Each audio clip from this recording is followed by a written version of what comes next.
The Tyler Robinson preliminary hearings this week show that this case is nothing short of an unfair trial. From leaked text messages that were sent to the media that were supposed to be concealed, to witnesses having conflicting statements, to Erica Kirk showing up with her drama as usual, and more. But before we get into all that, we got to talk about how we got here in the first place. And it obviously all stems from Charlie Kirk. You see, Charlie Kirk, for the majority of his career, was a far-right Christian Zionist. He took donations from Zionists, and he had taken trips overseas to over there to receive donations from the big guy. But as Charlie started getting closer and closer to the truth that we all need to know in America, and also having his rift in his relationship with Donald Trump, he was begging for Trump to not go to war with Iran on his behalf. And not just necessarily on his behalf, on America's behalf. But Charlie was pleading it to Trump since he had such a close relationship to him. And apparently it was leaked that him and Trump had a fallout from that situation. Here's his last live that he had with Ben Shapiro. Which is, okay, Charlie, we've pushed back against the media on COVID, on lockdowns, on Ukraine, on the border, so like maybe we should also ask a question. Is the media totally presenting the truth when it comes to Israel? Just a question, that maybe we shouldn't believe everything the media says. That's a very convenient thing to say and an unfortunate thing to say, because I think that led up to his demise. I find it real convenient now that Ben Shapiro also shares security with TPUSA. Hey, could just be a coincidence. The last guy that went against that country, he got the seeds knocked out of his watermelon in front of everybody in Dallas. Now, the day leading up to his assassination, Charlie Kirk had said in a group text that some of his donors, for a lack of better terms, were fitting all the stereotypes that people said about them. Also, he said that he was in fear for his life. He felt like somebody was going to take him out. And this is verbatim coming out of Candace Owens' mouth.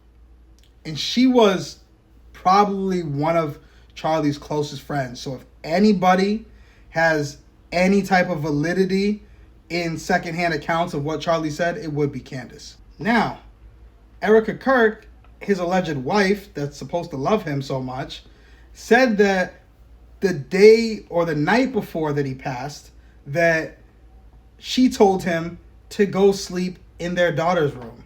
Now, I've noticed something with people. When they're about to cross you or backstab you or assassinate you, they get very distant, like right before. They try to break all ties of communication, connection, emotional bonding prior to that. And I'm just saying, I find it very odd that your husband, who sleeps in your bed every night, is told to go sleep with his daughter that night, the night before he was assassinated, just because he was worried. Like, wouldn't you want to be in bed with him, consoling him? I don't know. Hey, that's just me though. Now, I won't show the shot because it's far too graphic, but right after the shot, things went absolutely haywire. There are theories that some people believe that one of the bodyguards behind him was the one who triggered a remote. Another person says that somebody from behind the stands took an accurate shot and hit him right in the neck. I don't really see it. Now, after the alleged shot, and I say shot in quotations because I believe it's the exploding mic, his bodyguards rushed to the scene. And the way that they rushed the stage, it wasn't like they were trying to protect him. It felt like, oh yeah, he's dead, get him out the way. All right, move. Let's secure this evidence. Now, instead of protecting the man and securing the life of the man that's writing your paychecks, you jump straight to the camera. You push him aside and jump straight to the camera and try to secure that because that seems like that's going to have some telling evidence. Also, too, nobody was worried about any other potential second, third, or fourth shooter.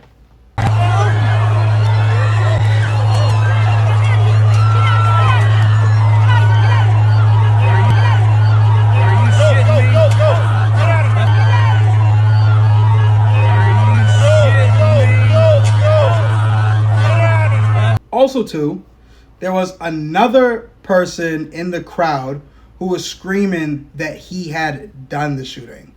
And this guy's name was George Zinn. Now, me personally, if I didn't commit a crime, I'm not going to yell that I committed a crime. Why the fuck would I do that? I don't want to go down for this.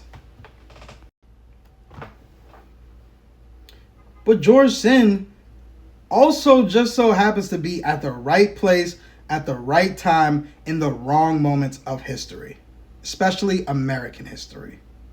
And so I'm ready to go leave the hotel on September 11th, that morning, and go back to Salt Lake City. And they said, come down, look in the lobby. Something's happening here. They said there's a plane that's headed towards one of the towers in New York City. And we're just glued. Everybody in the lobby is just going, wow, is this piloted error? What's going on here? You know, it was very confusing. And we see that plane go in, and we just think, wow, you know. And then I think it was, what, a 912 or something like that that second plane hit that tower immediately. And now with Tyler Robinson. Now, I just want to point out that the preliminary hearings are over, and from the beginning to the ninth inning, we have yet to see a full-on facing shot of Tyler Robinson. The preliminary hearings are just to establish if there's credence that this should go to trial, right? With that being said, if some things were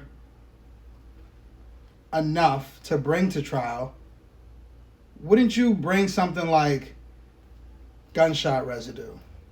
That would make sense.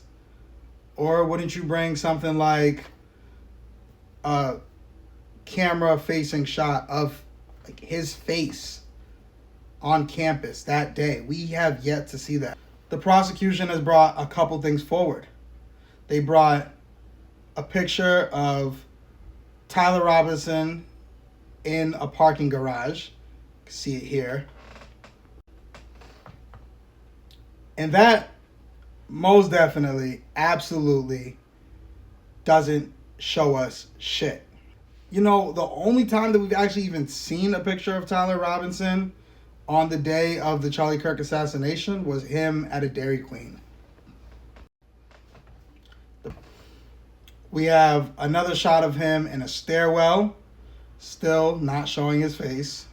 And then we also have a shot of him walking into the interrogation room and turning around immediately as to not show his face to the camera, if that even is Tyler. And I also want to talk about this interrogation situation and him turning himself in. His parents have already gone on record and said that he did not admit to killing Charlie Kirk. However, his roommate, Lance Twiggs, and also his lover, perhaps, is saying that he did say that he unalived Charlie Kirk. My problem with this is that Lance Twiggs has access to him and Tyler Robinson's Discord server. Speaking of Lance Twiggs, on the rifle, I believe it was like 87% of the DNA that was found on the rifle was Lance Twiggs, and only 13% of it was Tyler Robinson's. They also said that they had footage of Tyler in the prone position going to take the shot, but they don't have DNA evidence of Tyler being on the roof taking that shot. Also, they claimed that Tyler got on the roof that was the roof apparently that he took out Charlie Kirk from. He got on that roof, set up his shot, broke down the rifle, jumped off the roof, all within like the matter of 2 minutes, which is completely impractical. and unreasonable. Just for you to line up your shot at that distance from the Lancey building, I think it is, it would take time for a trained sniper to get that shot up.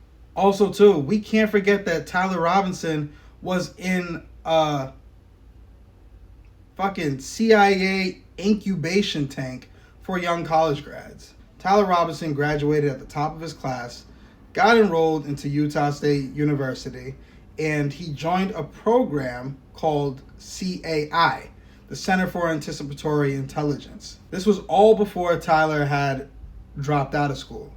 Now, this is a common thread with CIA agents and maybe even assets. They join, and if they go on a high-profile mission, something that could put the CIA at risk of being held liable for it, they burn the agent's file.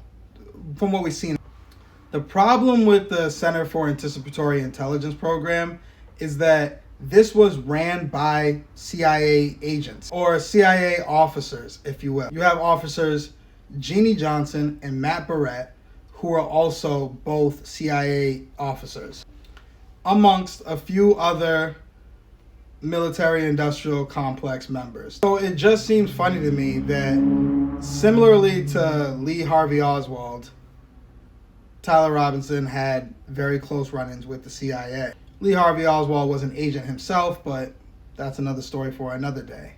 Now, on the building, the officer or the lead investigator for the SBI, which is the State's Bureau of Investigation, said that he found another rifle on the roof of the building that allegedly is in question for where Tyler Robinson was prone and took his shot off from. He said it was an unfired .223 cartridge. Now, Tyler Robinson allegedly shot Charlie Kirk with a .30-06.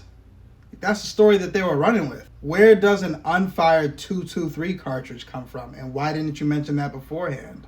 On top of that, the judge didn't want the media to leak out anything that they haven't already saw, as that can sway public's opinion, and if you're guilty in public opinion before you're guilty in a court of law.